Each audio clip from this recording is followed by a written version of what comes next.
Salut tout le monde et bienvenue sur ma chaîne YouTube. Dans cette vidéo, nous allons traiter ensemble l'exercice LeetCode numéro 515.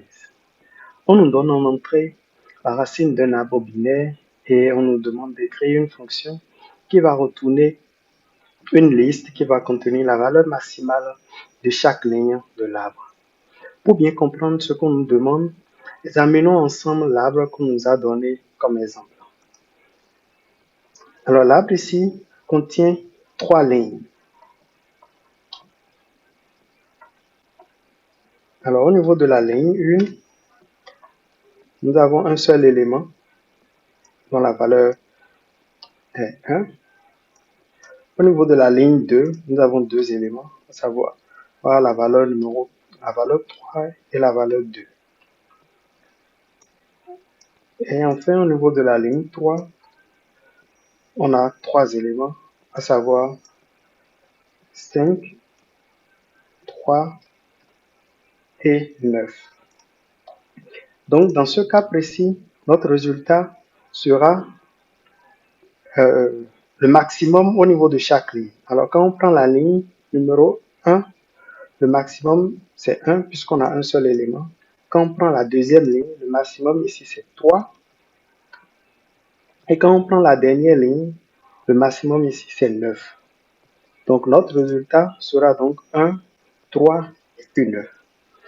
Alors, pour résoudre cet exercice, nous allons écrire une fonction récursive qui va visiter chaque élément de l'arbre et mettre à jour le maximum de la ligne correspondante.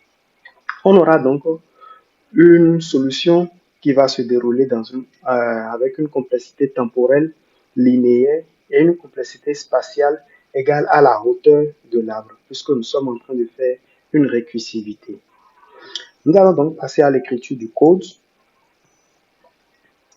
Alors, pour cela, on peut déjà voir qu'en entrée, on nous a donné la représentation d'un nœud.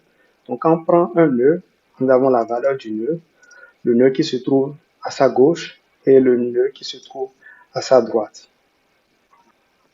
Nous allons donc commencer par définir notre fonction récursive. Je vais la nommer collect largest values. Alors, on va passer en entrée une liste qui va se mettre à jour. Ce sera notre liste de résultats et cette liste sera mise à jour au fur et à mesure qu'on sera en train de parcourir chaque élément de l'arbre. Pour ça, nous allons aussi prendre en entrée le nœud courant, c'est-à-dire le nœud qu'on est en train de visiter actuellement.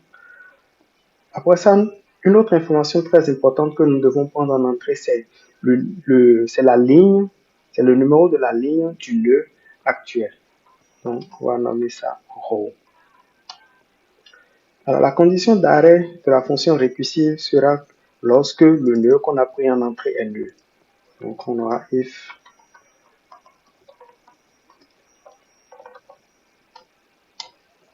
alors, si le nœud qu'on a pris en entrée n'est pas nul, là, il va falloir qu'on mette à jour le maximum de la ligne.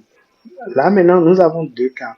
Le premier cas, c'est lorsqu'on a déjà visité au moins un élément de la ligne. Dans ce cas, on va constater que la taille de notre liste result sera supérieure forcément au numéro de la ligne qu'on a pris en entrée. Mais au cas où on n'a encore visité aucun élément de cette ligne, là, cette condition ne sera pas vérifiée. Donc, nous allons commencer par le premier cas. Si la taille de notre liste est supérieure au numéro de ligne qu'on a pris en entrée, là, ça veut donc dire qu'on a déjà visité au moins un élément de cette ligne-là. Donc, nous allons prendre le maximum actuel qui est là, qui est dans notre result.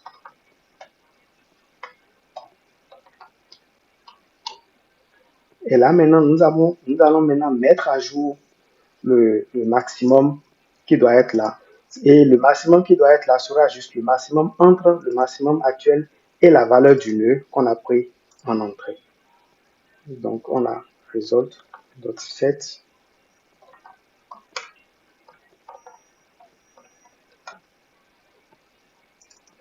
Le maximum actuel et la valeur du nœud qu'on a pris en entrée.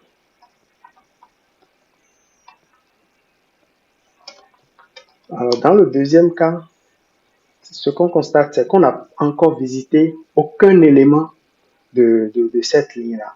Là, on ajoute simplement la valeur du nœud courant à la liste.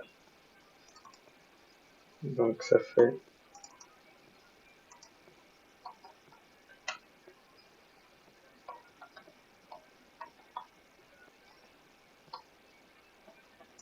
et là, après ça, maintenant, il va falloir qu'on continue notre visite avec le nœud qui est à gauche et aussi le nœud qui est à droite. Donc, je rappelle la fonction de façon récursive. Je lui donne le nœud qui est à gauche. Et là, maintenant, le numéro de la ligne va s'incrémenter. Je refais la même chose avec le nœud qui est à droite. Et le numéro de la ligne va s'incrémenter. Donc voilà notre fonction récursive qui est déjà définie. Donc nous allons donc juste créer une liste ici et passer cela à notre fonction récursive pour pouvoir collecter le maximum au niveau de chaque ligne.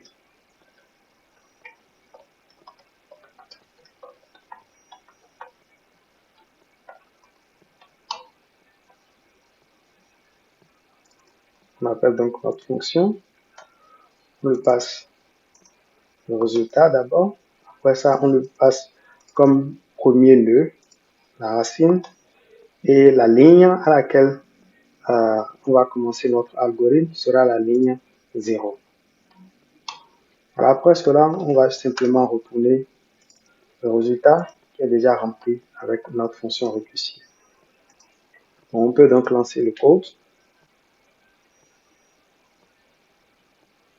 On voit que cela passe tous les tests. On peut soumettre.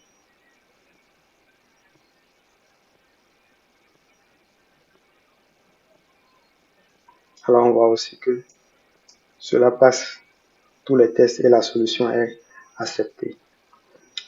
Voilà, c'est tout pour cette vidéo. Je vous invite donc à vous abonner et à cliquer sur la cloche de notification pour ne pas rater nos prochaines vidéos.